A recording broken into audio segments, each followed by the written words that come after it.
Hi, everybody. I'll go ahead and share my screen here. All right.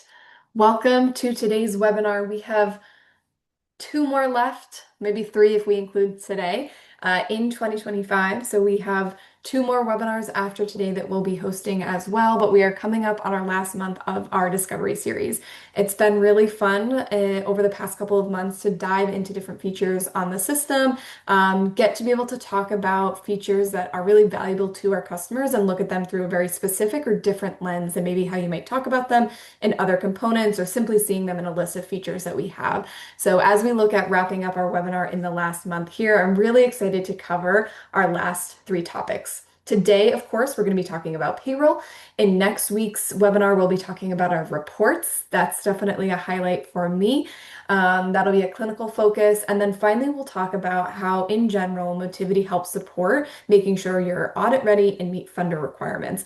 We've gotten a lot of feedback over conferences in this past year, and just really been listening to what customers are needing. And we realize there's a lot of things that we can highlight in our system to support what funders are looking for. But today, what we're going to focus on is more of what operations teams are looking at and how we can help optimize their reporting and ultimately their ability to schedule effectively for their staff. So, as a quick introduction, if you haven't joined our webinars yet, my name is Catherine Martin. I'm a BCBA and an enablement lead with Motivity, and super excited to be your host for today.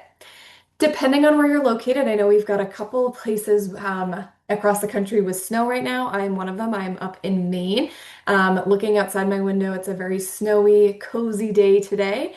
And when I woke up, I thought, oh, I just want to snuggle and watch Christmas movies with my son, make cookies and decorate them.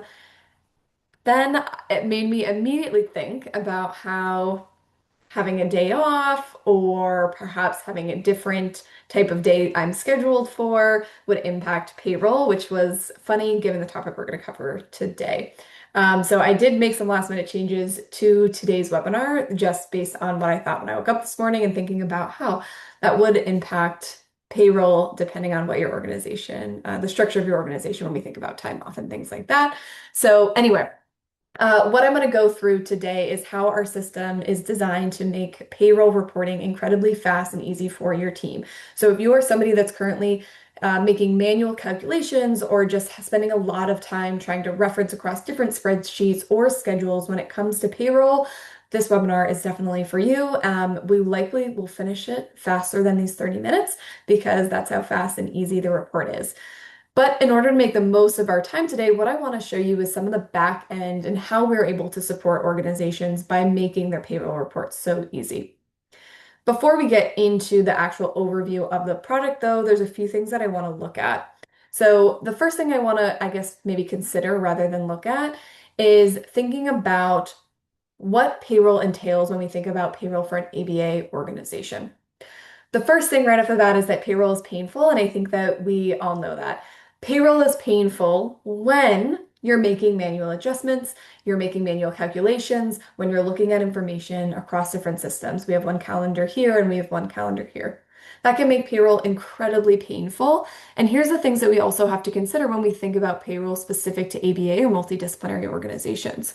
When we're calculating billable versus non-billable sessions and non-billable time, oftentimes those are going to be looked at differently in terms of how an employee is going to be paid. And if you're only able to schedule billable in one and you have to look at non-billable in another system, that can be incredibly difficult in order to make sure your calculations are accurate or having to just combine information in order to make a calculation for payroll. We also think about holiday adjustments. So maybe it's about if your system's able to schedule over a holiday, if that could potentially be a problem if really your organization is closed. Or alternatively, perhaps you offer a different rate if your staff do choose to work on a holiday. So maybe those clients and that staff, for whatever reason, don't work on what's maybe considered a traditional holiday for your organization. And so you're offering a different pay rate, wanting to be able to calculate for those adjustments. Place of service requirements. Some organizations are going to look at different pay rates based on whether a service is being provided in the home and clinic or community. And so sometimes school, of course. So all of those things can impact pay, especially if you think about home maybe requiring additional travel. overtime rules. So if you have an overtime maximum for the day as well for the week, having to look at calculations and make sure you're tracking that appropriately can be difficult and often manual. Scheduled versus rendered sessions. Some organizations are only going to pay if a session has been rendered versus what's been scheduled to make sure that there's accountability in terms of what you're able to bill and therefore what you're able to pay your staff. Or alternatively, you also want to be able to capture both scheduled and rendered because you're running it a little early. And so some of your appointments have not been rendered yet. So having the flexibility to do both or one or the other is really important to be able to quickly capture that data and information and not, again, having to go in and check somebody's schedule, check somebody's rendered appointments, and do it one by one, just capturing that data in the way that you need to. And then finally, drive time and mileage. So if there's additional compensation provided for technicians or BCBAs where they have to travel to their sessions, being able to have that on the system instead of, again, going back, looking appointment by appointment and trying to manually calculate that, but instead being able to capture a total. The biggest thing, as you can hear what I'm talking about, is I guess two main things. Really, what we want to reduce is you having to look at two different calendars or two different schedules, and then also having to track anything in a separate system. What we want to be able to do is have you be able to schedule the appointments that you need to on the system and capture both your raw data and your total calculations so that you know the data you are getting is accurate and reliable. So that's what I was talking about. Rather than just show you the report, what I want to do first is talk a little bit about scheduling because that's, of course, going to impact our reports. So we're going to start a few steps back so you can really see the beauty of the system and how it's designed to optimize different features, including payroll. We'll talk a little bit about staff utilization as well, so you can see how you can make the most of your staff hours. But what I want to focus on as well is really thinking about how the system is designed to make administrative tasks that typically are a burden and painful, fast, easy, and reliable. So, without further ado, let's get into our product review. I'll go ahead and switch my screen here. And the first thing I'm going to dive into is within our admin module in the system. So, one component when you're setting up your system is this service inventory. And what we'll see in a moment is how this impacts scheduling. But the beauty of our service inventory is your ability to put information in here that's really easy for you to digest when you think about it from a payroll perspective. I'm going to break down each of these sections for you. Within our service inventory, you're able to enter a service name. So you see some examples that we have here that are both billable services, and then also where we want to account for non-billable time or scheduled breaks that are also paid.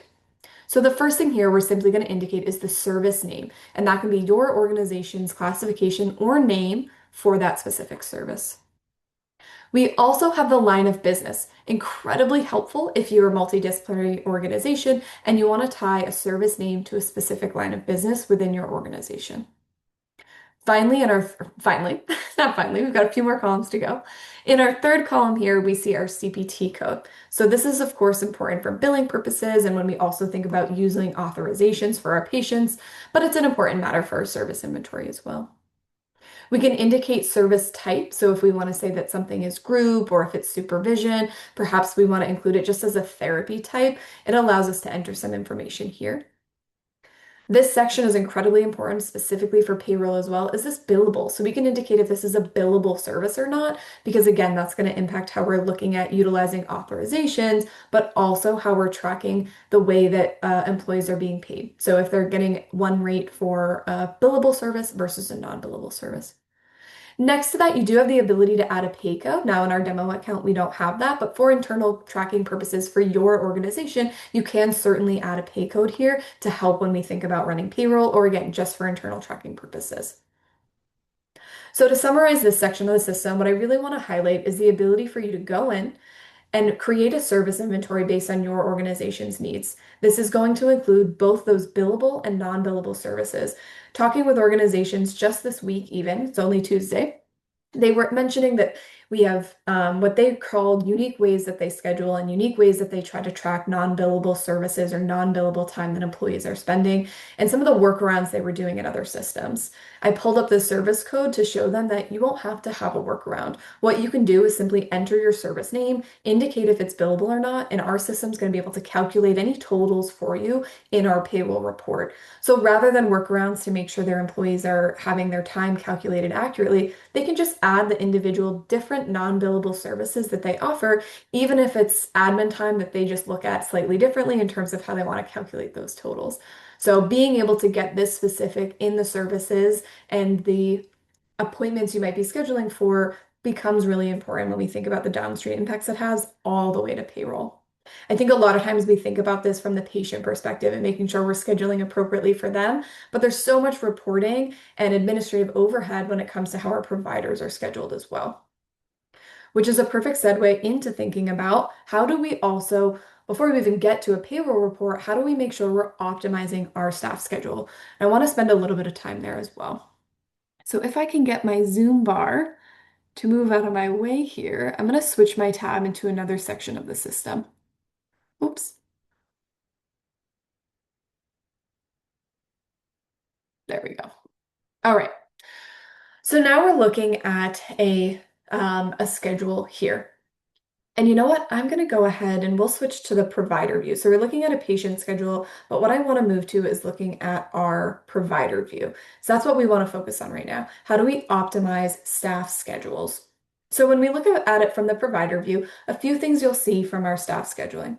The purple is showing provider availability. We can also see here different appointments. So we're able to see appointments that have been rendered. That's going to show in green. If we look at the bottom of our screen here, you can see information that's going to help guide you on what these appointments are reflecting. So it's a key to inform what these colors mean. And it's really helpful from a scheduling perspective or an operations perspective to see what status each of these appointments are in. What we can easily see here is all of these are rendered, and then we have a red one here that is a canceled appointment. Really easy to be able to come in and quickly see information I need to about the status of these appointments. But when we think about optimizing staff schedule, before I actually go to schedule an appointment, I want to show something right up at the top here, and that's our capacity consumption summary. We can look at based on provider availability and patient availability, but what I want to show here is this weekly summary. If anyone here is like me, they really like to look at specific numbers, and that's the way that can help guide scheduling. So when we think about scheduling across our providers, but we'll focus on this one here, a few things that we'll see when we pull up this dashboard of information. Up in the top left, I can indicate the services that I want to include or not. So we know now where these are coming from, and that's from that service inventory that we just saw a moment ago. So now I can filter by specific services that I want to include in when I look at this dashboard of information, or I can say I want to look at the total hours my staff are scheduled and in this case rendered for all the services that we have. Moving to the right, we can include different status types. So do I want to look at just what's been scheduled? Do I want to look at just what's been rendered? Do I also want to see what's been canceled? I can include or exclude the things that I need to. Canceled might also be helpful to see if you want to look at how frequently cancellations are happening when we think about maximizing staff schedules. If they're with a patient that's consistently canceling, maybe we want to look at scheduling them a little bit longer sessions to account for cancellations on other days, or maybe we want to look at offering them a larger or a different variety of patients to work with to make sure that they're not missing 3-4 days a week. Then we can include roles. So if I want to look at all roles, alternatively, if I just want to look at BCBA or RBT, I can do that as well. And then finally, office location. So I can include or exclude different office locations if I'm an organization that does offer multiple locations, and I can filter the information that I need. Now, getting into the meat of this dashboard of information here is going to be the numbers that we're looking at. So what we can see is a breakdown of each of the different days, and we see it both the day and the date. We're going to see the total number of hours. In this case, we're looking at scheduled, rendered, and canceled. So we see the total for all the providers we're looking at, but then we can also see a breakdown for the individual providers as well. If we open up Catherine, we can see that there's been 2 hours that are scheduled for, and we can look at two things. We can see that one's a 5-3 and one's non-billable time. Right now, we can see that that both occurred yesterday on Monday. And what's important to note is we don't see anything else for these other days. If we're thinking about this as a real life example, that might bring to your attention that you want to look at scheduling recurring appointments or have your BCBAs go in and schedule recurring appointments to make sure they are making the most of their time. The other thing that's important is if you have billable or non-billable, excuse me, I guess billable requirements for your staff, I could quickly come in here and see, okay, for this week, the total, what we're looking at is 2 hours, and we've only got one billable hour scheduled and or rendered so far. What's also nice is if I wanted to filter. So if I wanted to remove non-billable services and I just wanted to look at 5.5, 5.3, and 5.6, I could do so to quickly see are my technicians, are my BCBAs meeting their billable requirements. So this capacity consumption summary becomes really helpful, and being able to see it from the scheduling perspective makes it easy for you to go in and make decisions around scheduling. We can also see that I can, of course, change the week that I'm looking at. So if I wanted to look at a different week, I wanted to go back in time, I can do that as well. So if I needed to, for historical purposes, start to see if there's any trends in scheduling, I can do that as well. Now, going back to our scheduler, you can also see here we do have a holiday, and so we're closed.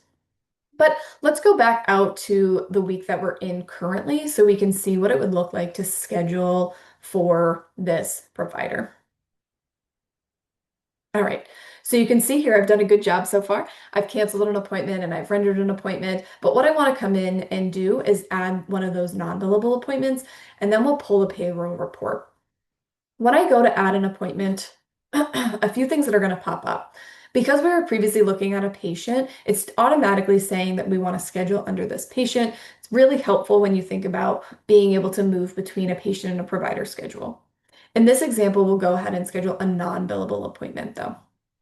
When I go to this non-billable appointment, if I want to schedule under a patient, I certainly can. So maybe there's certain tasks I'm doing for one of my patients, especially helpful for your RBTs if they want to be scheduling, maybe they're building materials for a specific patient, or I can just put it based on my office location. From there, I can pick the type. So maybe I want to specify that this is um, admin time that I'm doing, or perhaps I want to indicate that this is report writing that I'm doing that I'm already beyond my billable. But you can see all of the different options that I have here. Maybe I also want to look at this is just office hours. So this is when I provide my technicians time to come in and ask questions, but it's at a non-billable rate. I can select the location in which I'm working, and then of course, if I need to type drive time, I will, but it wouldn't be relevant in this example. From there, I can simply come in and drag my appointment. You'll also know that it becomes really helpful when needing to add information about the types of appointments that you're doing. Adding those non-billable appointments, and we can see an example here, I believe, where I had rendered it yesterday. When we open those appointment details, there's a few things that become available. So therapy hours is how we're tracking it. We have my scheduled start and end. One thing I really love is this operations note. So if you want your staff to be able to go in and say that they were making materials and you want to look at how they're spending their admin time, you can have them attach a note there so they are able to see that and then capture that signature to render the appointment in the same way that they would before. All right. You also notice when I was selecting that there's another way that I can go in and create an appointment. I can either block time or I can simply come in and add that new appointment here and fill it out similar to how we saw those appointment details. So if I wanted to instead go in and indicate that this was admin time, I can put my schedule start and end. Maybe I want to make this a little bit longer. Say it was for 30 minutes. And I can also come in and add notes here if I want a scheduling note, or I can add an operations note or even a session note to say, um,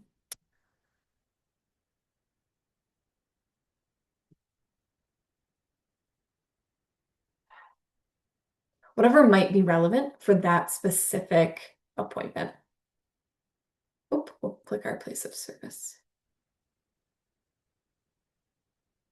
Did I have it here?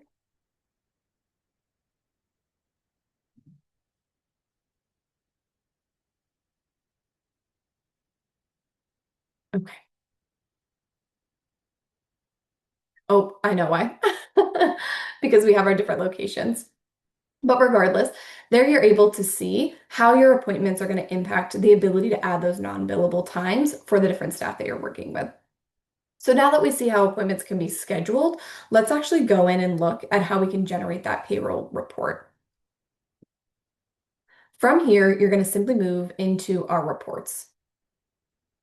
With all of our modules, we have the ability to pull, right now we have over 70 reports, but we've pulled one out specific for payroll to make this easy for your team to find and access. When we pull that payroll report, we still have the ability to customize as we do with our other reports. The first thing you'll notice is that we can include a specific date range. We can go up to 6 weeks if you're wanting to do that, or we can look at a rolling 2-week period. We can also specify the appointment status. So if we want it to be scheduled or rendered, what's our office location, and then finally specific providers. So we can include all, or if we want to include just specific ones. And from there, we simply download the report. Now, I will pull up the one I have here. Let me make sure my screen is sharing my new report.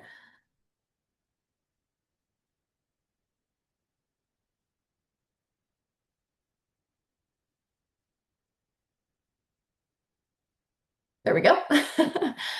Okay, a few things that you'll see as we work through our report in these last couple of minutes here. We're going to see our period start and our period end date, our provider ID, the provider themselves, the title for this provider. And as we move forward, I want to show the things that become really important when we think about how they impact payroll. The first thing you'll see is the day, the time of your appointment, and the duration. So this first tab is showing you all of the raw data that you need when you want to look at the data that's pulled in terms of how your providers have been scheduled and therefore how that impacts payroll. So we can look at the duration. If there's any mileage, we'll see it here as we do in this appointment or for this provider. If it's a billable or non-billable appointment type, and then what's the CPT code and the service name, which again, we saw when we were looking at that service inventory. So this is how our system's pulling a report for the way that we organize our service inventory. But again, if you have specific names or specific non-billable appointment types, you can configure that within the system so that it would show for you. We also include things important like the place of service so that you're able to, again, if you pay for a different rate, based on where it occurred, you can see that in here. This next tab is, I think, what we're hearing is a favorite for our customers, and that's the summary tab, where you're able to take all of that raw data, and rather than you having to do any sort of manual calculations, we're going to summarize it for you and where you can see the totals. So we see similar information up at the top here in terms of pay period, employee, and so on. But what becomes important is what we're going to see here. So the first thing we can see is any drive time that's might be calculated, which is going to impact payroll. We have our regular hours and both are both are overtime hours. So what that's looking at, and we'll open this section for us here as well. Our system will calculate overtime for you automatically by looking at federal regulations. And if we even look at this reference guide here, we're going to include that information for you. So the way that it's looking at overtime is if somebody were to exceed over 40 hours per week or 8 hours per day. So that's where it's looking at that overtime. You can also see if any services were rendered on a holiday or a closure day for that organization, we'll also calculate that for you. So you're not having to do that by looking at everyone's schedule as an example. That becomes really helpful when you think about not having to go in and make sure you're verifying that, but the system's going to pull it for you. So if we go back to look at the summary data, that's what we're showing by regular hours versus overtime hours. And then finally, we see our total hours here. So what we would notice for Kat is that she's only worked 11.75, and so that overtime is indicating that she was working on a holiday as an example, and same thing here for Amanda. That helps flag too if you need to go back and look at it, but we're gonna calculate that for you when we think about how you might be paying your employees differently. As you can see, the beauty of this report is two things. We're giving you all of the raw data you need to look through how your staff are scheduled and how that's going to impact payroll, but we don't expect you or want you to have to go in and make manual calculations. So we're going to consume and we're going to make this information a lot more digestible by giving it to you in a summary report here. This is going to significantly save time, not only when entering payroll information, but also when simply calculating it. So for any of those that are currently looking at two screens, looking at two schedules, trying to confirm if looking provider by provider schedule to make sure sessions are rendered, You can see here you have the ability to see all of that information, filter by what you want in the report itself, but also have these calculations done for you with the duration and the totals on, so you're not having to go through line by line. We're really excited about this new payroll report so that we know that it will be improving your ability to run this faster and more effectively, and like I said, reliably. I'll stick around for a moment to see if there's any questions, but otherwise, please feel free. I'm going to go back to my other screen here. Reach out to us at any time. We'd love to talk with you and learn more about your needs, whether you want to talk more about our payroll report or you want to dive into other components of the system. We'd love to talk with you more, and we appreciate your time today. Thanks so much.